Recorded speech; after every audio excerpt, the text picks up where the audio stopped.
eintlik Afrikaans, but for everybody to be able to understand, we will be talking in English. Hello. Have a seat. There's a tiny little seat there. There's a bigger one there, some pillows, the carpet.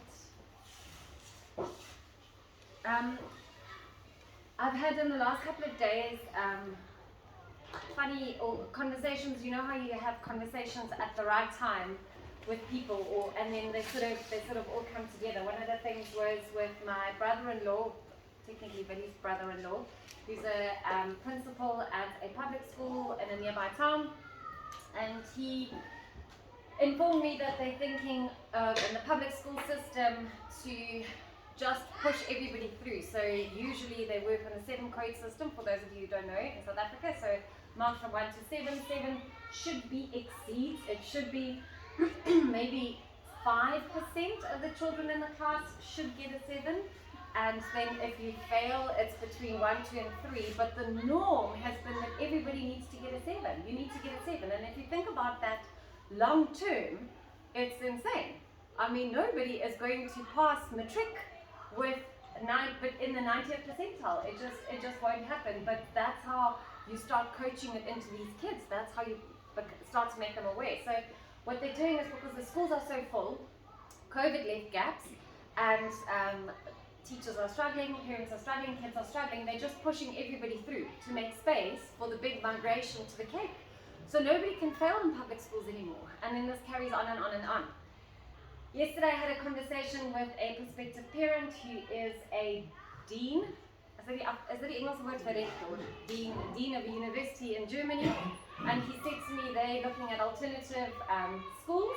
They're not happy. Their kids aren't being taught how to think.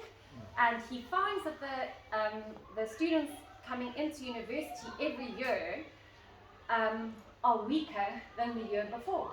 They don't know how to think. They don't know how to study. They struggle with all of these things. So it's interesting to see these trends happening worldwide. And assessment, it's always funny to me. Assessment is actually, so just to give you the aims of the talk. This is something I've also learned. Is we're going to look at assessment, and we're going to look at our reporting. So hopefully by the end of the talk today, you'll have a clear idea, or more clear idea, of how we assess at Green School and how our reporting system works, so that you can read that and feel more informed. And it's just to shed some light on our approach and how much we value growth mindset and making mistakes. Which we curate into our teaching, and we curate it into our assessment style. For those of you who haven't heard it in a while, our teaching approach is to keep things real, so it's relationship sensitive and holistic. So you look at the whole child, and at the center of it, and this is where we start, is your relationship with the child's relationship with themselves, the child's relationship with their learning. It's experiential and evolving, so we're trying to give them as many real-world scenarios as possible, and this is where we are trying to push our assessment model to, which I'll talk to you a little bit later. Then it's authentic and interconnected. We don't just give 7s because it makes everybody happy, and it makes the teacher look good, and it makes the child look good, and it makes the school look good. It's not an authentic way of teaching that child stuff. In fact, you are not doing them a favor by doing that. So the feedback that you should be getting from us, and hopefully are getting from us, is authentic. It is about where your child is at that specific time. And then local to global is the way that we teach. So assessment, funnily enough, is one of the major things that people move to Green School for, or away from somewhere to come to Green School. And I found it fascinating over the last it's been 2 years now, maybe more than 2 years, 2 years and a couple of months, since I've had the pleasure to meet almost all of the families who have joined us at school, looked at the kids, had chatted with parents, and read through all of your application forms. I don't know if you remember filling in those way back when. And listing all the reasons why you wanted to come. And assessment comes through time and again. I do not want my child to be taught to the test. I do not want my child to buckle under pressure because they are judging a fish fight's ability to climb a tree. You all know that meme and that video. So assessment seems to drive one of those things. Seems to be one of the biggest drivers. When we talk about assessment at Green School, this is what you're getting. We do continuous assessment, which means we start in the beginning of the year and we continue to look at the growth of that child. Not the improvement, not the progress, the growth specifically. How has that child grown in this? Everybody does not grow at the same speed, at the same pace, at the same time. Right? So we look, it is a continuous approach. We have semesters, we have 2 semesters in the year, semester means 2, but we have semester year reports, which is at the end of the 2nd term and at the end of the 4th term. These are mainly your summative type of assessments, which I'll unpack here a little bit later. Then we have individual chats to kids, to parents. We've got conferences, we've got parent-teacher conferences in the beginning of the year, which is a once-off for everybody and always open throughout the remainder of the year for anybody that feels the need for that. And then we had our wonderful learner-led conferences at the end of the 3rd term where the kids got to share what they were learning about. We do rubrics, we've got a wealth of rubrics that we use to assess different things at different times. And I'll show you some examples later. Then we do running reading records where we assess kids' reading and how they're reading. And informal test choice on how they want to do their learning. Do you remember that wonderful grade 3 assembly that we had last year where the kids all had to do a research project on an endangered animal? And they had a choice board in how they would like to be assessed. And isn't that amazing? Isn't that an amazing space to be in where you can decide how you want to show your learning? You're not always going to get the chance to show your learning through song, for example. At some point, you will have to take on the challenge of writing, but there is choice in the matter, because all we need to know is that knowledge going in? Do you understand it? Do you know how to work with it and how to use it, how to apply it? And can you give it back to us? Not on Monday morning at 8 o'clock when everybody has to do it. And then we even assess at break, at Stuffy and playing board games. Just after this talk last year, I'd spoken about doing assessment at break, and I'd had a little boy in my class who was counting, and whenever I had him rote count on the carpet with me, and it felt like a bit of an assessment, and we sort of took turns and we played games, he always skipped out 16. And I always made notes, and I continue to make notes, and this is something that what I was looking for. And in the week after I gave this talk, I walked past my classroom, and this kid was standing with his hands against the wall, and he was playing hide and seek with his friends. And I listened to him counting, and he counted 20 without skipping 16. And I went in my book, and I wrote down, he can do it. That was an assessment, he can do it. Maybe not with me, and in that situation yet, but I know he has the skill to do it. And so we are always looking. What seems to look like play, what seems to look like something that doesn't have a lot of meaning, we are always looking. We are always looking for magic. We are always looking to see where are the kids, how are they collaborating? Are they socializing? Are they using what I learned today? We often refer to our skills and values. So our skills as soft skills. You get hard skills, which are the academic ones, and then the soft skills, which are the more personal ones. And I heard a talk today with Simon Sinek referring to them as human skills.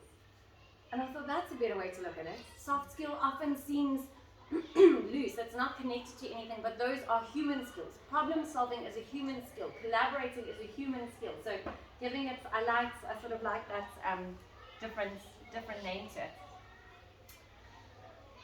Our assessment is not, and I cannot lay claim on this enough, looking at one specific thing once at a specific time of day. We have to take into, regardless of what else is going on, we've got fairly strong relationships with all of our kids. And if we know there's been hardship, there has been stress, and you see the kid is not in that space today, why would I force him to sit down now and do this now because this is what the planning says and this is what we need to get through and we need to push through, then I'm not going to figure out what it is that he can or cannot do. We do not teach to assess. We don't give a lesson and then assess it and then write down the mark and then leave it. Because more often than not, you'll find that kids who have gone through that type of schooling won't remember what it is that they were taught. They remember the anxiety of the test, they remember the anticipation of waiting for the marks, but they hardly ever remember what it is, or the content or the skills that you actually wanted them to remember. So when we assess to inform our teaching. And it's a different perspective of looking at it, of why assessment is there and how it is used. It is not to find out what the kid can or cannot do, it's to figure out how I need to help and where I need to help and how I can structure my things, our lessons around that. So there are 3 different types of assessments that we use primarily. We've got assessment for learning, which is a formative assessment. It happens beforehand. Then you get assessment as learning, which is amazing. That happens in the moment or just after. It's a highly reflective process. It is very intensive. It's time intensive. It's teacher intensive. And then you get assessment of learning, which is summative assessment. Most schools, and for various reasons, are pushed towards summative assessments. So this is teaching to the test, doing the test, and these are the results that I have, and that is the only thing that counts. We are pushing towards these things because lifelong, long-term, these are the skills that will benefit you as a human going forward. So, and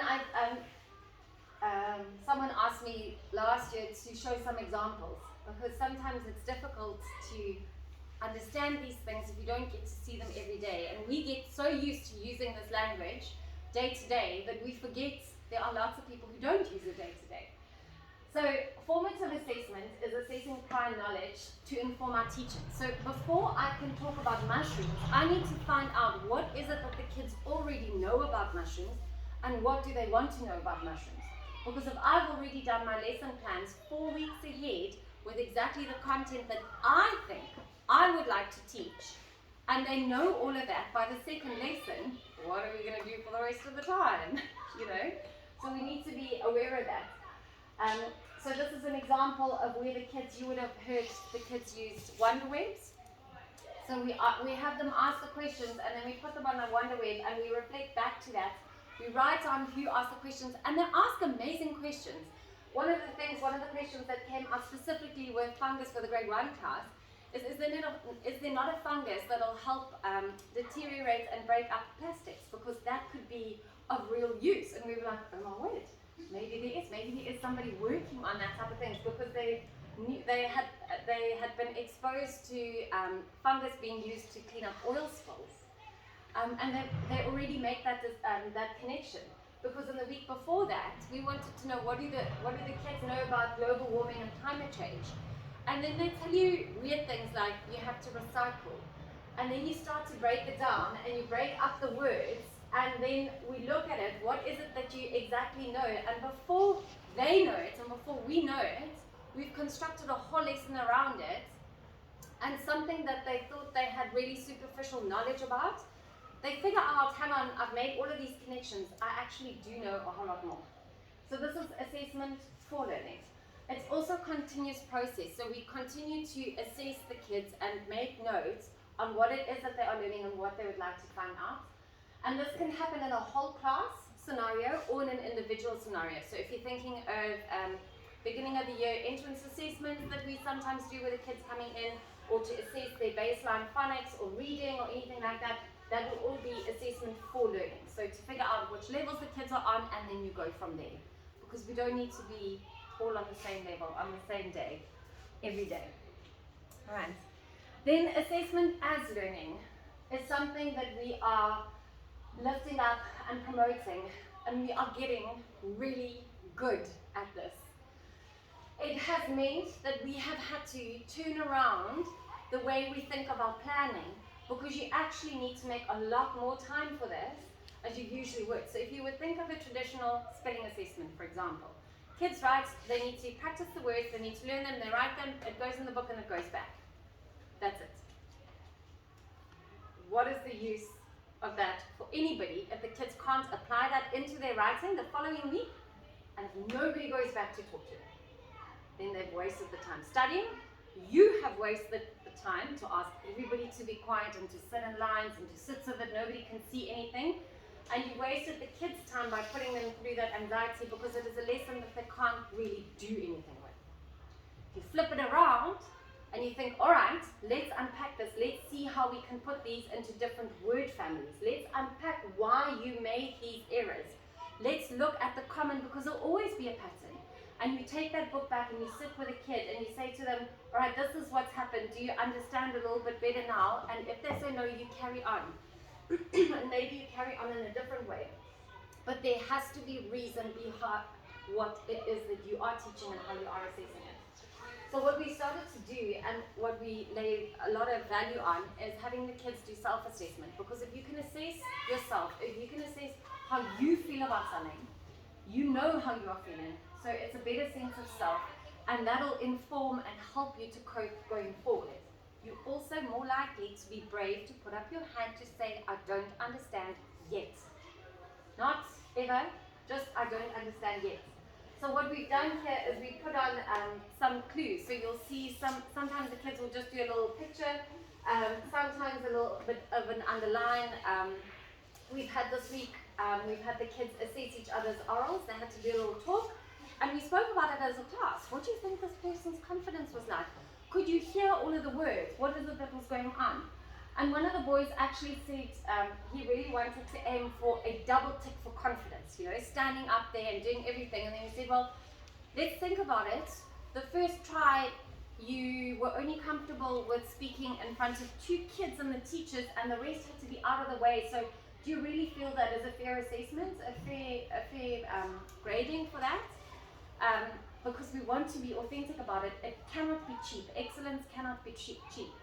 And he said, no, okay, wait. He understands that to get that double tick that he wanted, he'll have to stand up, do it loud and proud in front of the whole audience, which was what was expected in the beginning, but because he wasn't ready, it was all right. And he said, I'm doing it again. I said, all right, let's go. And he stood up in front of everybody and he did his talk again, and that was his double tick. But if we did not take away, if we did not bring in the assessment as learning and gave him an opportunity to better it, or to understand what it is that he was doing, or to show him that he was actually able to do it, he would have believed for I don't know how much longer that he can't talk in front of people. And then what does that happen? It becomes bigger and bigger and bigger, and it becomes this big fear. So what we've also started to do is to write down and document. And this we're also becoming better at, because we are being more deliberate about it. So this wasn't something that we necessarily brought in and used to the best of our ability last year, but it is something that we started doing, was to document what the kids were saying, and to document their thoughts and their feelings, and to go back and rework stuff. Do you know what we've also done? Is we've taken away erasers out of our classrooms. We've taken them away out of the classrooms because the kids need to show their work. They have to show their effort. So especially some of our older kids have had, want to go as far as to say they had trauma of coming in with my school book needs to be perfect. I cannot, under any circumstances, show that I've made a mistake. It has to look perfect, it has to be perfectly neat, and this is it. So what ends up happening is they give you very superficial work, because they're too scared to use bigger words that they don't know how to spell. They're too scared to ask you, I don't know what's going on. They're too scared to ask you, please can you sit with me and help me through this again. So we've taken away erasers, and we're getting the kids to a point where your work, the messy bit of it, the important bit of it, is documentation of your learning, and it is beautiful, and it is part of the process, and it is something to be proud of. So our assessment of learning, which is at the end. This is the back end of a very detailed, very fancy Excel document that is fancy, eh, Billy? Was it moeilijk geweest? Yeah. It's not that one. Oh, it's not? It is this one, it's just much smaller. But my husband helped us to make an amazing tracker for us. So what we're doing is we've got all of our things that we are assessing for the report, the big things. The big ask that we want the kids to be able to really get under the knee. Is that accepted in English? Onder die knie is Afrikaans. Mastered. Under the belt sounds a bit weird, but okay, we'll go with it. But everything that they have mastered is tracked on here. The kids get a code. We've generated a comment which is on a really amazing rubric. So all of this stuff is in the background, a lot of it. A lot of work has gone into all of this stuff. Esbè, could you give us just some examples of the sort of things that would be I'm going to get there.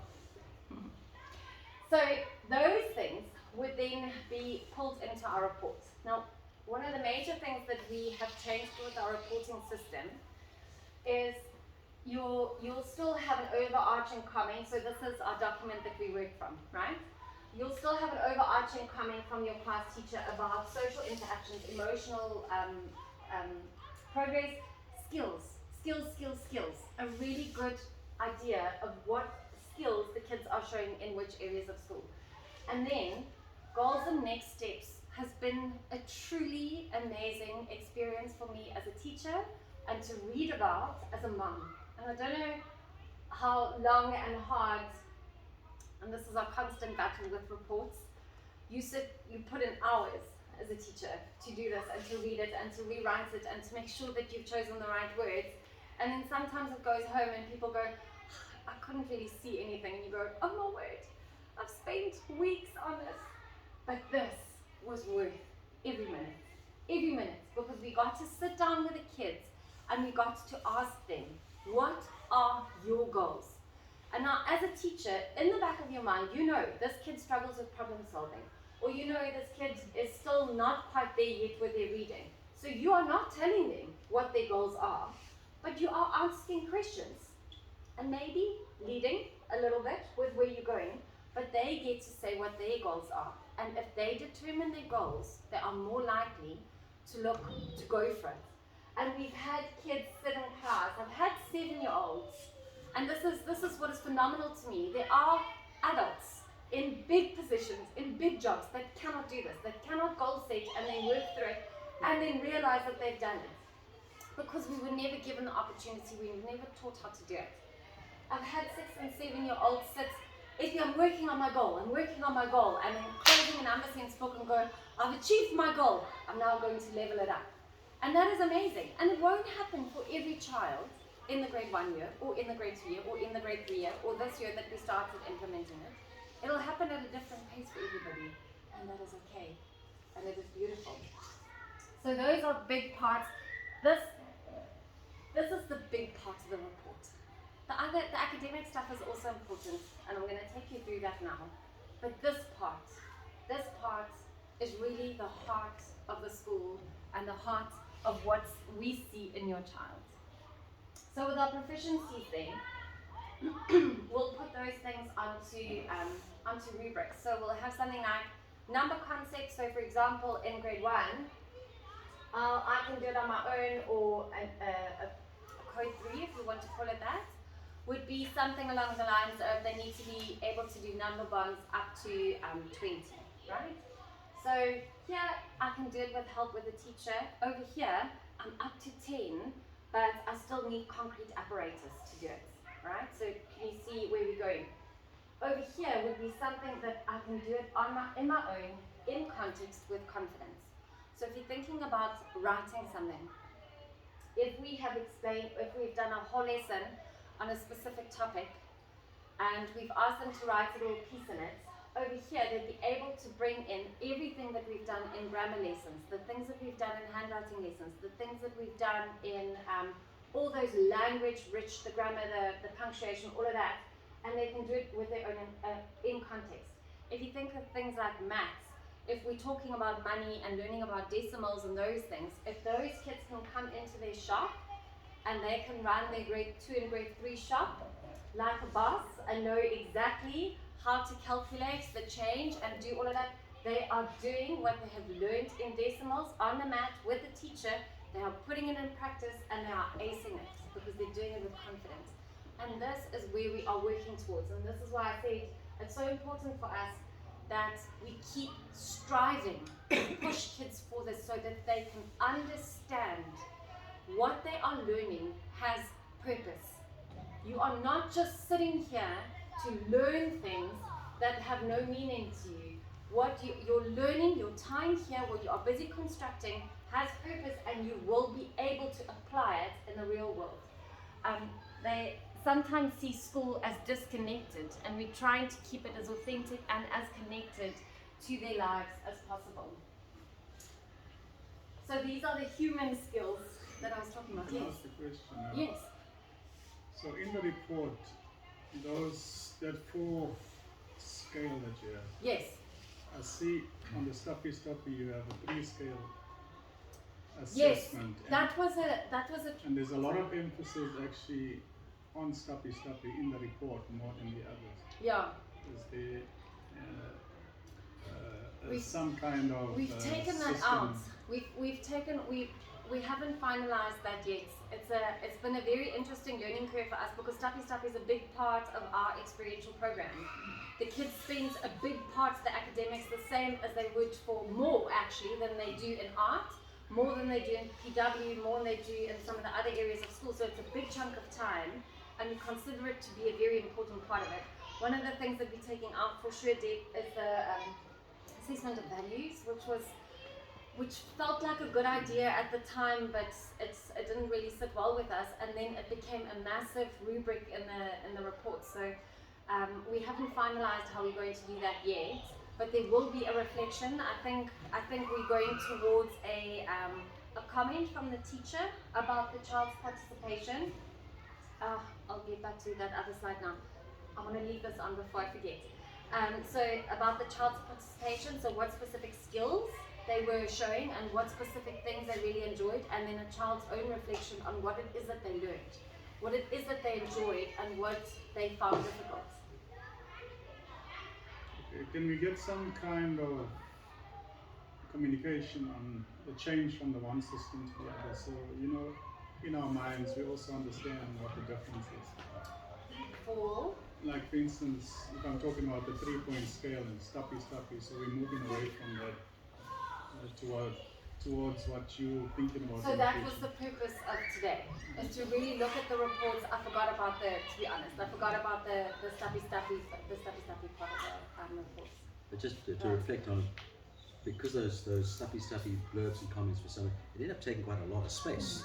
Yeah. And it kind of gave the impression that this is a very important part of it, but it's stuffy.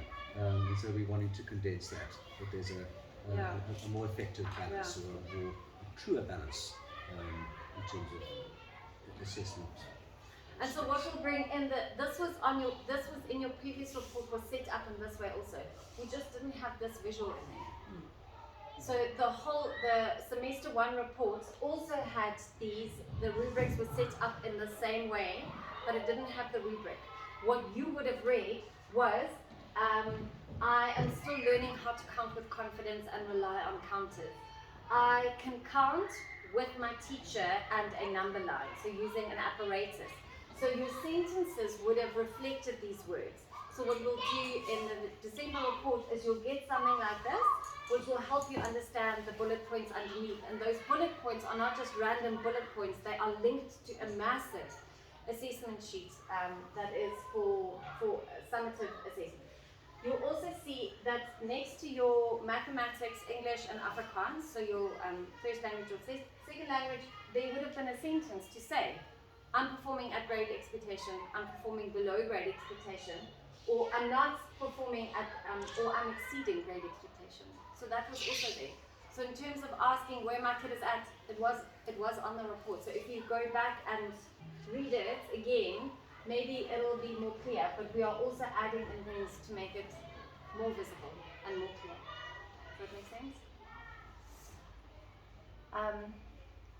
All right. Then, for just to highlight again, this is always good to keep in mind, is that we are a value-based and skills-driven school. So what we want to do is be able to teach all of these things through a set of skills. So we've got our thematic frame, which is where we're pushing to do most of our assessment, if we can, and do all of the fun stuff and do all of the real learning. So you're bringing in all the concepts that the kids need from maths and literature into a theme-based approach. Then proficiency is the good old English, Afrikaans and maths lessons, science later up. And then experiential includes things like Stappy, art, PW. So the weight for that in the reports we want to have the same. So that the kids, because they spend slightly more time in Stappy, at the moment they're back to their, doing their service section of Stappy for this term. But last term they had 2 sessions on Wednesday. So just to bring that into balance so that it seems weighted, more weighted. Yeah. Alright. So, as I said before, the challenge with assessment is people are often hung up on the end product. And we actually don't care much about the end product. This is also why we don't send stuff home. Because we are concerned about the child's end product. Not about mom or dad or an aunt or, in my case, a grandfather who is magnificent at building scale models and a grandmother who couldn't bear to see her grandchild knit and miss all of the things. So I was assessed those 2 times on their hard work. So we're not worried about the end product. We're worried about what is happening in the middle. We are worried about the process. And that part you won't always see. So if you see stuff up in the classes, and this is also something we are getting better at, when you see posters up in classes, when you see children do presentations, you often see the end product and you think, oh my word, what has happened? So we're getting better at documenting all of that stuff to show the kids what they are doing also. So a lot of the planning is happening in books. We used to rely a lot on working on the map with whiteboards. And then realized all of this evidence, it's so much evidence, it's so much work that the kids have done, and we try and take photos as much as we can, and we try and update our class dojo, which is also a way that we use to assess growth. But some of it was going missing. So we're going back to books, we're going back to pencils, we're leaving out erasers, and we are showing the kids how much work they are doing. And some of it will look messy, like it should. This is what we were thinking, this is where we're going, doing mind maps, doing planning, collaborating with somebody, bouncing ideas off somebody else. So it has to be real for them, and to almost sculpt an area or a situation where the child can feel frustrated, where they can learn to push through it, where they can learn to go back and revisit and revisit and revisit. The grade 3 teachers, I was asking for a couple of examples of who is doing what, and the grade 3 teachers so beautifully said to me that the Rube Goldberg machines that the kids built engaged them in such a way that they went back and they tried again and again and again and again. And why aren't we doing that with all of our other stuff? Because if the kids are involved and if they understand what it is that they are doing, they'll work harder and they'll work easier to it. So where we're trying to go for most of the time is a growth mindset. So we've changed some of our wording also in our reports to say, I can't do this yet. Doesn't mean I'll never be able to do it. I just can't do it on my own yet. And so to have that vocabulary with the kids all of the time so that they know that we are setting an area where they can build grit and resilience, where mistakes are celebrated in a way where you are being authentic about your journey and your growth. We spoke recently, we had visitors out from EIM, Leslie and Karen own and run schools and curriculums all across the world, and they are bringing in failure and mistakes into their curriculums and trying to get teachers around that way. And I thought, sure, that is one of the things that we are doing really well, because we know about it and we see the importance of it. It came through at a big staff camp we had earlier in the term, about how important it is to everybody on the staff that the children get a chance to fail so that they can learn how to get up. When do you need help to get up? And when can you actually get up by yourself, but you need to get up? Because that is what we need to do. If you want to have a successful life going forward in whichever way it is that you want, you need to know that you can fall, but you can get back up again. and you are allowed to make mistakes. So I'm sure most of you know about what a fixed mindset and growth mindset is. But one of the things that we keep pushing through is to be wary of the fact that we say to the kids, you are the smartest kid I know. You are the most wonderful child I know. You are the best mathematician, because that kid will inevitably end up in A class at some point with somebody who is better at maths as them, and then end up feeling like, oh, it's a bit of a failure. So instead, getting them to be proud of their efforts, to ask them how they are feeling about themselves. They shouldn't be worried all the time about what our opinions as parents and as teachers are on their efforts. They need to be able to see that themselves. Did I actually put in an effort? Can I be proud of this? And it is a life skill that we need to help them to learn. And we're not going to help them by telling them that they are the best and the most wonderful at everything.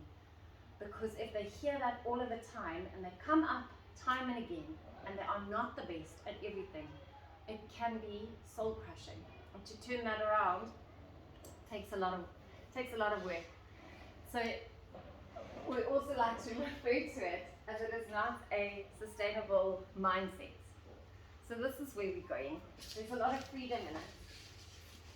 We want to get kids to understand that effort is required, that mistakes are needed. So it's trying to say things, to look at them and to say to them, I can see you continue to work hard. Not just this is wonderful, to comment on the way that they interacted with their work.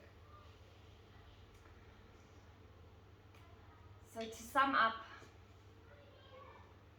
our assessment, and what we're trying to do is it's continuous, it happens every day.